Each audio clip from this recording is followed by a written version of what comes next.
এটা হাদিসে নবীজি বলছেন, যদি কেউ চুরিও করে, জিনাও করে, কিন্তু শিরক মুক্ত আমল নিয়ে আল্লাহর সামনে দাঁড়ায়, আল্লাহ তাকেও মাফ করে দিবেন ইনশাআল্লাহ তাআলা। এটাই সেই হাদিসের ব্যাখ্যা আসলে। লা ইলাহা ইল্লাল্লাহ, যে ব্যক্তি মন থেকে পড়েছে, কলবের মধ্যে সরিষা দানা পরিমাণ ঈমান আছে, মানে শিরকের পাপ করে নাই, ইনশাআল্লাহ তাআলা আল্লাহ পাক তাকে জান্নাত দিবেন একদিন না একদিন ইনশাআল্লাহ। আল্লাহ পাক তাকে শাস্তি দিতে পারেন, মাফ করাতে পারেন, কিছু আযাব দিয়ে হলেও আল্লাহ পাক তাকে জান্নাতে দিবেন ইনশাআল্লাহ তাআলা। এখন প্রশ্ন হচ্ছে, তাহলে সহিহ বুখারীর এই হাদিসটা কেমন? কোন হাদিস? নবী সাল্লাল্লাহু আলাইহি ওয়াসাল্লাম বলছেন, এই হাদিসটা আসছে বুখারীতে 4 বার, একবার না কিন্তু 4 বার। নবীজি বলছেন, কিয়ামতের দিনে, মনোযোগ দেন প্রিয় ভাই, কিয়ামতের দিনে আদম আলাইহিস সালামকে ডেকে আনা হবে।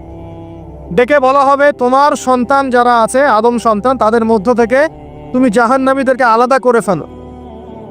আদম আলাইহিস সালাম বলবেন, হে আল্লাহ, কতজনকে আলাদা করো?